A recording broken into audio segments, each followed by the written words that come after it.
यही तो कह रहा हूँ ना, मतलब टॉप खींच के तो आपको ठीक करना नहीं है। मैं ये कह रहा हूँ प्रकृति ने स्त्री और पुरुष दो अलग अलग बनाए हैं। प्रकृति ने बनाए हैं, एक स्त्री बनाया है और एक पुरुष बनाया है, जिसको हम लिंग के नाम से जानते हैं कि ये स्त्रीलिंग है और ये पुल्लिंग है। ठीक है। उसके बाद में बात आती है इस समाज और सोसाइटी ने उनको बनाया है एक महिला के रूप में और एक पुरुष के रूप में, और उस समाज सोसाइटी ने उनके काम का डिवाइडेशन भी उसी रूप में किया। काम का डिवाइडेशन जो है उसी रूप में कर दिया। प्रकृति ने करके नहीं भेजा, किसने कर दिया? समाज ने, हमारे परिवार ने कर दिया, जिसको नाम से जाना जाता है जेंडर। किसके नाम से जाना जाता है? जेंडर। कुछ गुण, विशेष गुण पुरुषों में है, कुछ विशेष गुण महिला में है, जिनमें प्रकृति के अलावा कोई छेड़छाड़ नहीं कर सकता। मैं सरल उदाहरण की बात करूं, अगर बच्चा पैदा करने का काम है वो पुरुष नहीं कर सकता, किसको करना होगा? महिला को। अगर बच्चे को दूध पिलाना है तो दूध पिलाने का काम जो है वो महिला कर सकती है, पुरुष नहीं कर सकता। ये कुछ विशेष गुण है जो महिला और पुरुषों को अलग अलग करते हैं। परंतु इसके बाद में एक ही परिवार, एक ही समाज में रहते हुए ये समाज और परिवार महिला के और पुरुषों के कामों में इतना विभाजन कर देता है कि हमें सोचना पड़ता है। और सोचना इस रूप में पड़ता है, अगर मेरा बेटा 5-6 साल का रो रहा है, बेटा रो रहा है, तो मैं ये कहूँगा यार रो क्यों रहा है, तू कोई लड़की थोड़ी है। यानी हम ये साबित करना चाहते हैं रोने का काम किनका है? लड़कियों का, है ना? मान लिया ना ये बात, ये सभी जगह ये है कि यार तू रो क्यों रहा है, तो कोई लड़की थोड़ी है। यानी कोई शर्माता है, संकोच करता है, यार तू थोड़ी लड़की है, क्यों शर्माओ? ये बात भी, अगर कोई शर्माने लग जाए कि लड़कियों की तरह क्यों शर्मा रहा है। अगर कोई लड़की साइकिल चलाने का काम शुरू कर दे तो उसकी माँ और उसके भाई या उसके पिताजी उसको क्या कहेंगे कि तू कहाँ लड़कों वाले काम में लगी हुई है।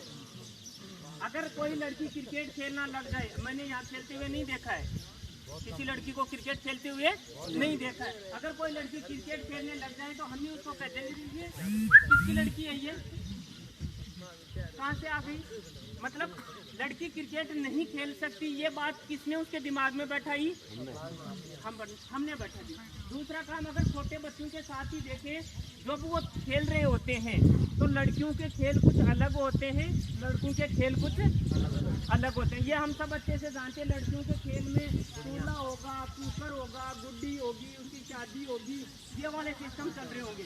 लड़के के खेल में खेल की सामग्री होगी तो उसमें ट्रक होगा, ट्रैक्टर होगा, है ना, मोटरसाइकिल होगी, और वो उन्हीं के साथ खेल रहा होगा। क्योंकि हमारा समाज और परिवार बचपन से ही वो चीजें उनमें विकसित करता रहता है। हम स्कूल में देखें, जब भी चाय बनाने के लिए कहा जाएगा मिडिल स्कूल में, किसको कहा जाएगा? मिडिल स्कूल की बात कर रहा हूँ, प्राइमरी में तो जो बड़ा होगा वही बनाएगा, है ना। लड़कियों को कहा जाएगा। अगर प्रार्थना करवाने का काम है तो किसको कहा जाएगा? लड़कियों को ही कहा जाएगा। दूसरी चीज, बड़ी चीज जो इस स्कूलों में हमें अच्छे से देखने को मिलती है, हमारे हर स्कूल में, इस स्कूल में क्या राजस्थान में ऐसी स्कूल नहीं मिलेंगी जहां लड़के और लड़कियां एक साथ बैठते हों। लड़कों की लाइन अलग होगी, लड़कियों की लाइन अलग होगी। अगर गलती से यूं पास में भी बैठ जाए, अरे ये नहीं बैठना, यहाँ नहीं बैठना, ये करता कौन है? करता कौन है? हम कर रहे हैं। उस समाज के जिम्मेदार नागरिक होने के नाते कर रहे हैं। इसी परिवार में, इसी समाज में उस लड़की को रहना है, इसी समाज परिवार में उस लड़के को रहना है। परंतु इतना सब कुछ होते हुए भी हमने स्कूल में इतनी दूरियां उनमें बना दी है ताकि बाद में उसके रिजल्ट क्या आते हैं? अगर कोई लड़की किसी लड़के से स्कूल में बात कर ले, 12वीं की लड़की, आप खड़ी हो जाए, पूरे गांव में चर्चा हो जाए। और वो चर्चा करते क्यों है? सिटी में कोई लड़का और लड़की बात कर रहे हैं, आप भी देखते हैं, हम भी देखते हैं, किसी को कोई मतलब ही नहीं है। जबकि यहाँ अगर मैं बाड़मेर की बात कर रहा हूँ, बाड़मेर में कोई लड़का भाई बहन ही खड़े हैं सही, और वो बात कर रहे हैं ना, चलता हुआ ही कोई कमेंट कर जाएगा, क्या बात करे हो रहे। मतलब ये मानसिकता हमने हमारे बच्चों में पैदा कर दी है कि ना लड़का कुछ अलग ही होगा, लड़की कुछ अलग ही होगी। हम विद्यालय में काम करते हैं, आज आधी आबादी की बात पूरी दुनिया करती है कि आधी आबादी महिलाओं के पास में है। आधी आबादी के रूप में महिलाएं हैं, आधी आबादी के रूप में पुरुष हैं। पर पुरुषों ने क्या कर रखा है कि जिस चीज पर मेरा कब्जा है वो तो मैं छोड़ूंगा नहीं, बाकी कोई कितना ही संघर्ष करता रहे कि लड़के की सगाई तय करनी है, ये बात फाइनल कौन करेगा? पुरुष ही करेगा। पूछ लिया तो पूछ लिया, अगर उसने मना भी कर दिया कि ना वहाँ तो नहीं करेंगे, तू होती कौन है करने वाली? दूसरी चीज अब मजबूरी हो गई, उनका माता कार्ड उसके नाम से है, खाते में पैसे उसके आ रहे हैं। क्योंकि सरकार ने इसके लिए कुछ योजनाएं की है ना कि ताकि उनकी भी सहभागिता ज्यादा से ज्यादा तय कर देता है तो बिगड़ जाता है। हाँ, बिगड़ जाता है। पर फिर भी मैं आज आपके सामने ऐसी कुछ उदाहरण रखना चाह रहा हूँ जो आज भी हमारे परिवार, समाज और सोसाइटी में केवल और केवल पुरुषों के द्वारा ही किए जा रहे, महिलाओं के द्वारा नहीं किए जा रहे। आपके घर में, सबके घर में गैस सिलेंडर का कनेक्शन है, सबके घर में है ना, लगभग सबके घर में है। आज तक किसी के घर से भी कोई महिला गैस का सिलेंडर का चूल्हा वो सिलेंडर लाने के लिए नहीं गई, किसी के घर से भी। आपके सबके घर में बिजली का कनेक्शन है। इतनी बात करें तो सर घर में जैसे कि चीज नहीं, दोनों ही पक्ष बताऊंगा सर। अपने सबके घर में बिजली का कनेक्शन है, सबके घर में बिजली का कनेक्शन है। आप यहाँ जितने भी बैठे हुए हैं उनमें से किसी के भी घर से महिला बिजली का बिल जमा करवाने नहीं गई। तीसरी चीज, यहाँ बैठे सभी लोगों के खाते बैंक में हैं। अगर महिला गई है तो उसका अंगूठा लगना इसलिए गई है, बाकी उसको नहीं पता पैसे कैसे निकालने हैं, कैसे जमा करने हैं। आज तक हमारे घर में से ऐसे नहीं गई। कोई अपवाद हो सकता है, मैं अपवाद की बात नहीं करता।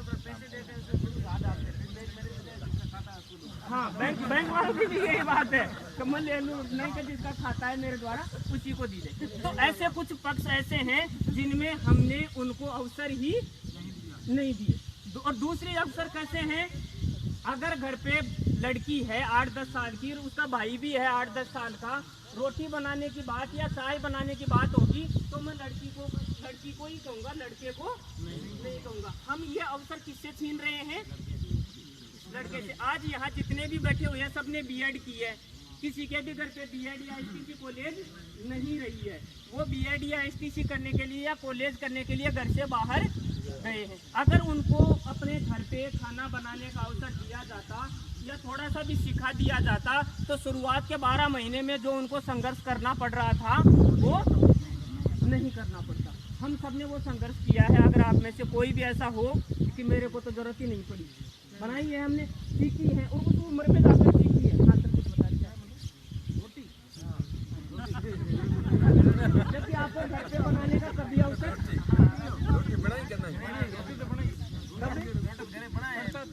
तो ये तो आपने फिर इसका मतलब मेरी बात सुनी ही नहीं। मैंने क्या बात करी थी? हाँ, दिमाग चूहे पे था।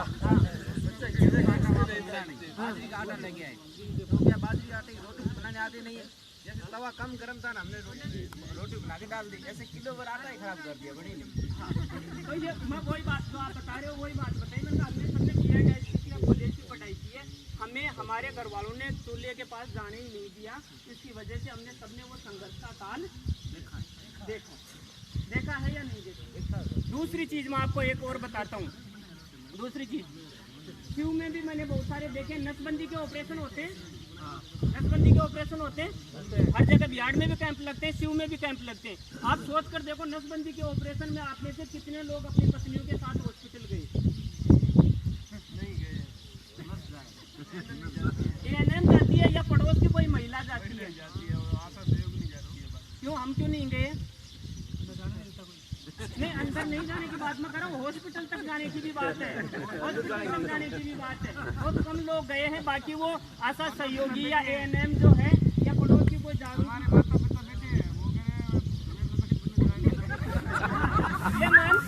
ये मानसिकता निकल के आ गई कि दोनों कहाँ जा रहे हैं, है ना। जबकि परिवार उनको चलाना है, घर उनको चलाना है, समाज में उनको दोनों को साथ रहना है, पर ये मानसिकता आ जाती है कि अब ये दोनों कहाँ चल दिए।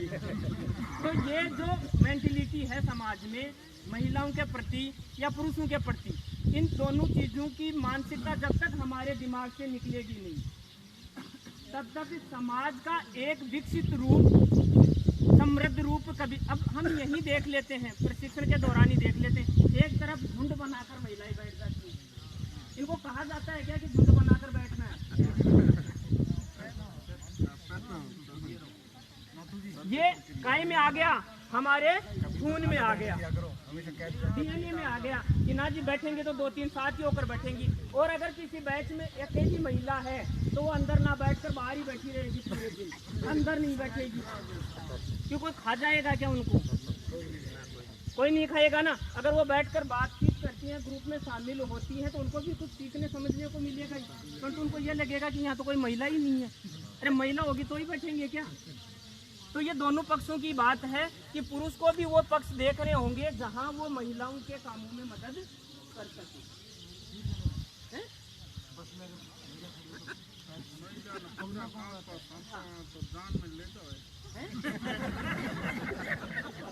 वो दिन भी दूर नहीं है सर, वो दिन भी दूर नहीं है। ये यहाँ की थोड़ी सी मानसिकता हम थोड़ी मान ले कि पीछे है, बाकी बहुत सारे इस हिंदुस्तान में बहुत सारी जगह महिलाएं बारात में जा रही है। तो यहाँ भी देखा देख ऐसा होगा नहीं।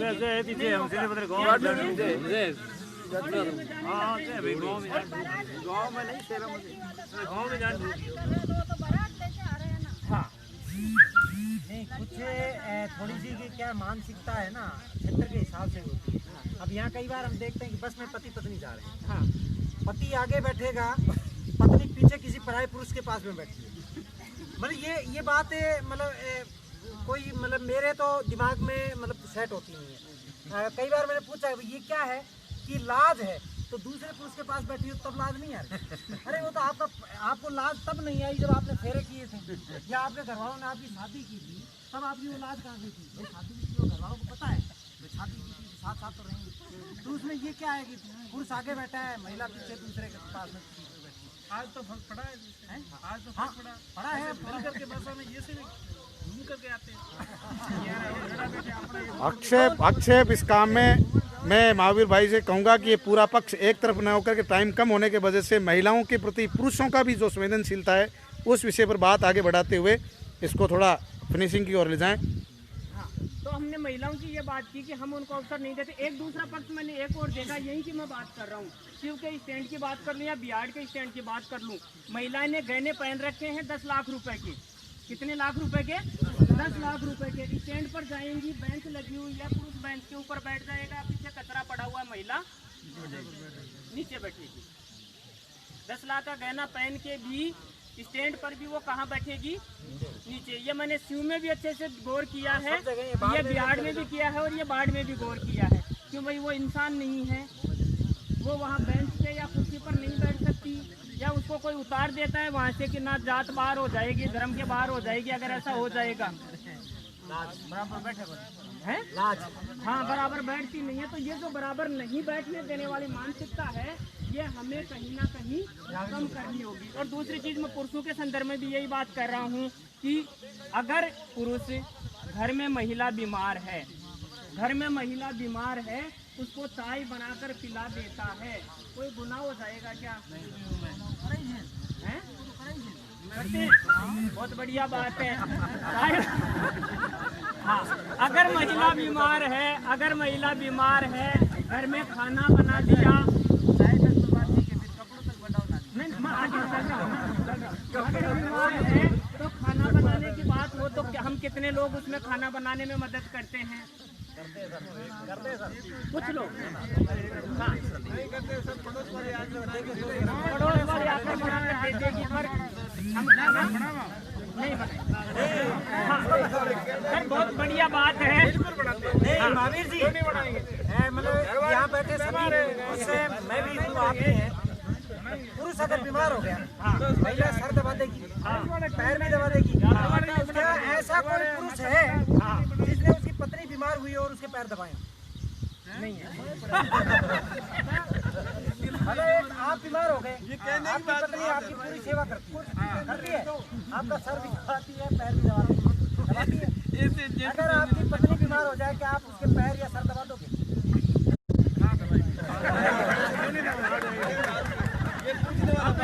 हाँ, ये व्यक्तिगत प्रश्न किसी से ना करें, व्यक्तिगत प्रश्न ना करें। पर समझने वाली बात इतनी है कि हम जितना कष्ट हमारा समझते हैं, मानते हैं। यहाँ से प्रशिक्षण में महिला भी प्रशिक्षण लेकर जा रही है, पुरुष भी प्रशिक्षण लेकर जा रहा है।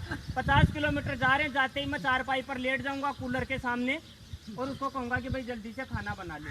वो भी उतना ही चलकर आई है, वो भी उतना ही काम करके आई है, परंतु हमारी वो संवेदनशीलता, हम जितनी संवेदनशीलता पुरुषों महिलाओं के प्रति रखते हैं, महिलाओं को भी उतनी ही संवेदनशीलता पुरुषों के प्रति। साथ में आएंगे तो लकड़ियां लाएंगे, साथ में फेरो भी करके सबका काम वो है, वो आटा गूंदे की चित्र बहुत सारे काम करते हैं। आपने कंप्रोमाइजन किया एक पढ़ी लिखी औरत और अनपढ़ औरत के बीच, एक सभ्य इलाके की और एक अनपढ़ इलाके की औरतों का कंप्रोमाइजन किया। मैं कहता हूँ पढ़ी लिखी औरतों से अनपढ़ औरतें और भी ज़्यादा सुखी है, उनके परिवार सुखी है, उन परिवारों में कलह नहीं है, झगड़े नहीं है, उनकी शादियाँ टूटती नहीं है, आराम से रहते हैं। पढ़े लिखे हमेशा खटपट होती है, वो कहता तुम ये काम कर ले तो मैं ये काम कर लूँ, उनके परिवार में हमेशा कलह रहती है। अब हमारी औरतें अनपढ़ है तो बिल्कुल सुखी परिवार है, उनमें कोई टेंशन नहीं है, ना कोई झगड़ा है, बिल्कुल आराम से रहते हैं। बहुत बढ़िया सर, धन्यवाद। आप विराजी सर ने एक पक्ष रखने की कोशिश की है कि अगर महिला अनपढ़ रहती है तो उसके कोई ज्यादा भाव नहीं होते हैं, समर्पण का भाव होता है, समर्पण का भाव होता है। महिला अनपढ़ रहे तो पुरुषों को फायदा है, कहने का नहीं समर्पण का भाव है। पढ़ने की औरत अपने अधिकार ज्यादा खड़े होकर बताएं मैडम, आप अपनी बात खड़े होकर बताएं। ये दोनों के पक्ष की बात है तो इसमें ऐसा कुछ नहीं है।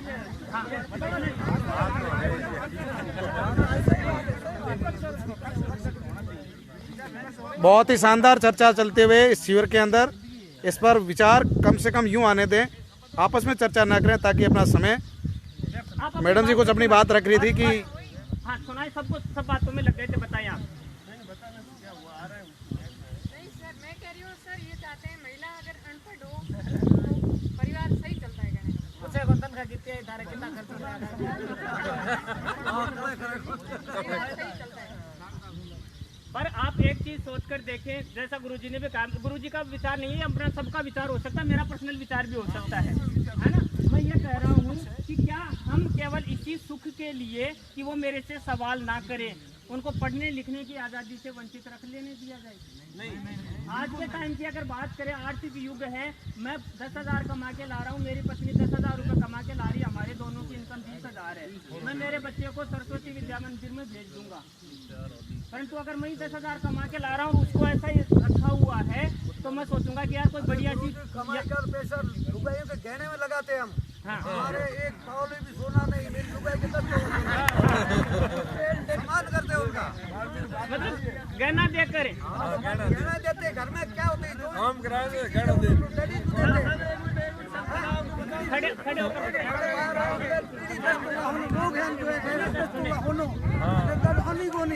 सम्मान तो हम देते हैं ना समाज में।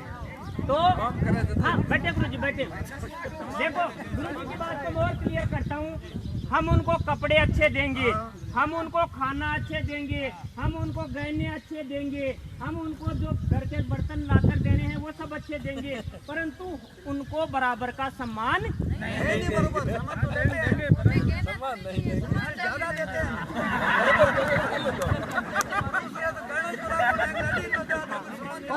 और देने वालों की नीयत देखो कि मैं गहना देकर उनका तो सम्मान कर रहा हूँ, मेरा खुद का अपमान कर रहा हूँ। उन्होंने कहा मेरे पास कोई गहना नहीं है, भाई उनको ही गहना दे रहे हो, आप भी गहना रख लो ना, वो मना थोड़ी कर रही है। सर ये सामान में मान लो जैसे कि बताए तो अच्छा लगेगा, भाई सामान में क्या सामान आपको देना है, जैसे कि बता दिया। सर औरत से उसका गहना वगैरह ले ले और उसे बराबर का सम्मान दे दे तो क्या होगा, औरत इसके लिए राजी जाएगी।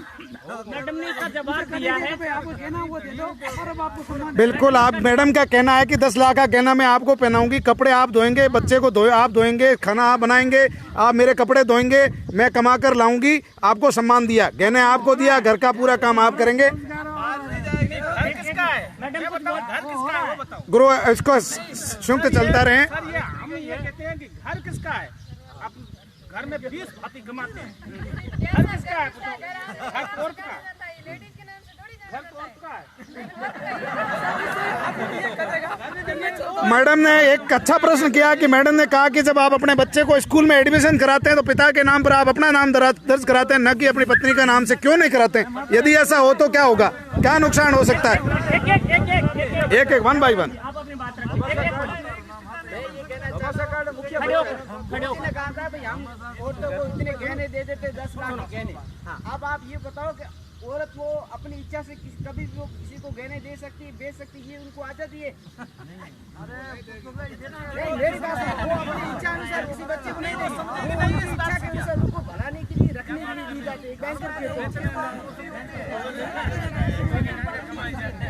आप कुछ बता रहे थे, आप खड़े होकर बताएं, सबको समझ में आए, सबको इनका जवाब सुनना चाहिए। गुरु जी एक बार सुनो, एक बार सबकी। कहने जब औरत लेती है ना, तब आपके जरूरत के टाइम पे किसको देती है?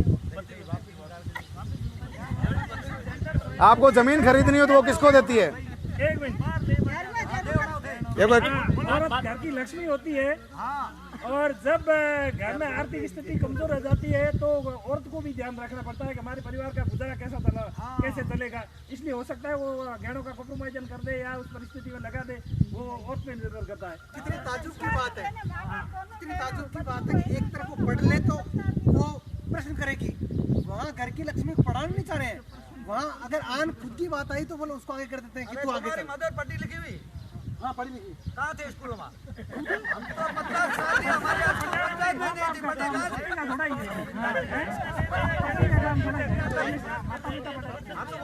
हाँ गुरु एक मिनट, उनका सवाल है, फिर आप सवाल बताइए। वापस स्कूल में ले जाओ, मतलब क्या होना चाहिए? हाँ, पर मैं इसीलिए जानना चाह रहा था, पर कह रहे थे ना बात करने का मन नहीं है। गुरु एक बार आपस में न करें, चर्चा करिए। अब लग रहा है थोड़ी बहस हुई है तो रुचि लग रही है कि अब पता नहीं क्या काम की बात निकल के आएगी, क्या काम की बात निकल के आएगी। करने का मन ही नहीं करता। हाँ, तो मैं ये कह रहा था, उसकी मैं अब क्लियर करते हैं क्योंकि अपने खाने का भी टाइम हो रहा है। गुरु जी की भी बात को मैं रखता हूँ कि हम जब भी बात चलती है हम इतिहास की तरफ लौट जाते हैं। गुरु जी एक समाप्त, थोड़ा सा ध्यान दे, सेशन समाप्त की ओर जा रहा है। हाँ, हमें जब भी तर्क करने की बात आती है हम पीछे की तरफ, इतिहास की तरफ लौट जाते हैं। इतिहास में ऐसा चल रहा था कि जितने आक्रमण हुए उसमें हमने हमारे धन को बचाने के सारे तामझाम किए। उस धन को बचाने के चक्कर में ही इन्होंने साड़ी का घूंघट यूं रखा हुआ है, तो इन्होंने बुर्का पहन रखा है, वो उसी के कल्चर में आया। नहीं तो आपने कभी भी राम और सीता की फोटो देखी हो तो सीता ने कभी भी घूंघट नहीं कर रखा। ये तो मुगल काल आया। हाँ मैं यही कह रहा हूँ, हम जब इतिहास में पीछे लौटते हैं तो कुछ साल पहले ही जाते हैं। ये प्रथाएं जो हमने बांधी हैं समाज में, वो प्रथाएं हमारी बांधी हुई हैं, किसी दूसरे की नहीं। और मैंने बात मेरी यहीं से शुरू की थी कि प्रकृति में हम केवल कुछ विशेषताएं लेकर ही एक दूसरे से अलग हैं, बाकी जो भी विशेषताएं पैदा की हैं वो हमारे परिवार और समाज ने पैदा की है। अब हम चूंकि शिक्षक हैं, हमारा व्यवसाय यही है कि हम लोगों को ज़्यादा से ज़्यादा जागरूक करें, तो हम हमारे विद्यालय में बालक और बालिका के बीच में ये जो जेंडर संवेदनशीलता है इसको कैसे ज़्यादा से ज़्यादा बढ़ा सकते हैं, कैसे एक दूसरे को ज़्यादा से ज़्यादा कामों में इन्वॉल्व कर सकते हैं। कबड्डी की टीम होगी तो कबड्डी की टीम किसकी होगी? लड़कों की होगी। हाँ, जब नाथुराम जी की टीम लड़कियों की टीम ही है, शिवाजी नगर की टीम जो है लड़कियों की टीम है, पर हम ये कहते हैं नहीं आपको नहीं खेलना, आप थोड़ा बैठ जाओ, लड़कों की टीम को ही लेकर जाते हैं, क्योंकि हमने उनको वो बैठ जाओ इनको ही लेकर जाते हैं। जैसे ही हमने ये बोला उनको वो जो अवसर मिलना चाहिए था वो अवसर हमने क्या कर दिया, खत्म कर दिया। तो ऐसे कितने अवसर हैं? देश मुख्यमंत्री वसुंधरा राजे देश चला रही है, यहाँ बैठा है थोड़ी बैठते। मतलब समझा नहीं, मतलब जैसे राज्य के मुख्यमंत्री है, एबिलिटी है, वो सब कुछ। हाँ, तो वसुंधरा को भी अगर उसके माँ बाप ने पढ़ाया है, वसुंधरा को भी उसके माँ बाप ने अगर पढ़ाया है तब वो वहाँ बैठी है। अगर उसको भी अपनी तरह मान करके राजपूतों में क्यों पढ़ाएंगे तो वो थोड़ी वहाँ बैठी होती। सोच कर तो ये भी तो देखें। पढ़ाते हैं पढ़ाते हैं सर, नहीं, मैं ये कह रहा हूँ राजपूतों की बात नहीं, मैं सभी समुदाय की बात कर रहा हूँ। वो राजपूत है इसलिए मैंने राजपूत का नाम दिया है। भाई आज तो सब पढ़ाते, आज से 20 साल पढ़ते शिक्षा के क्षेत्र में हम पिछड़े हो गए। आज तो स्कूल है, जगह जगह प्राइवेट है, गवर्नमेंट की 25 किलोमीटर पे है। आज तो सब पढ़ते, बेटा बेटी रमान है। हाँ, बहुत बढ़िया बात है। इसका मैं एक दो उदाहरण और देता हूँ। यहाँ आसपास की जितनी भी सरकारी स्कूलें हैं ना, बिहार के आसपास की, वहाँ की सरकारी स्कूलों की स्थितियाँ ये हैं कि वहाँ लड़कों का नामांकन कम है और लड़कियों का नामांकन ज्यादा है। खुशी की बात है। परंतु इसी सरस्वती स्कूल में जब मैं आकर देखता हूँ तो यहाँ लड़कों का नामांकन बहुत ज्यादा है और लड़कियों का नामांकन क्यों? उनका खर्चा। अब सर हमने वो एक नाटक किया था, तो उसका मेन मुद्दा यही था कि जहाँ ज्यादा फीस लग रही है लड़की को रोक दो, लड़के को वहाँ भेज दो। तो हम खुश होते हैं कि नहीं सरकारी स्कूल में लड़कियों का नामांकन बढ़ गया। उसका दूसरा पक्ष यह है कि प्राइवेट स्कूलों में अगर देखेंगे तो लड़कियों का नामांकन नहीं है और लड़कों का नामांकन। हम ये कहते हैं पढ़ाते हैं, उस पढ़ाने में भी हम भेदभाव कर रहे हैं। एक माँ के लिए वो लड़का भी उतना इम्पोर्टेंट है, उतना ही उसने टाइम उसको पेट में रखकर पाला है, उतनी प्रसव पीड़ा उसको हुई है। उसके लिए वो लड़का और वो लड़की दोनों बराबर है। परंतु जैसे ही वो समाज में लड़की होकर पैदा हो गई, उस माता के दिमाग में, उस पिता के दिमाग में उसके लिए विचार अलग से ही बन गए और वो बने हैं हमारे इस समाज की वजह से। वो अभी नहीं है, पहले था। हाँ, अगर नहीं है आज नहीं। एक जो आप नामांकन की बात कर रहे हैं, उसमें एक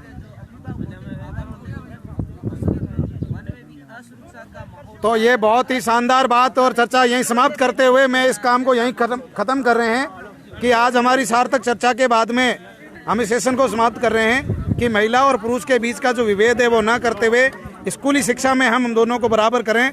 और इस सेशन को इसी विषय पर आज पूरा करते हुए चतर सिंह जी की तालियों के साथ समाप्त करते हैं। जय हिंद, जय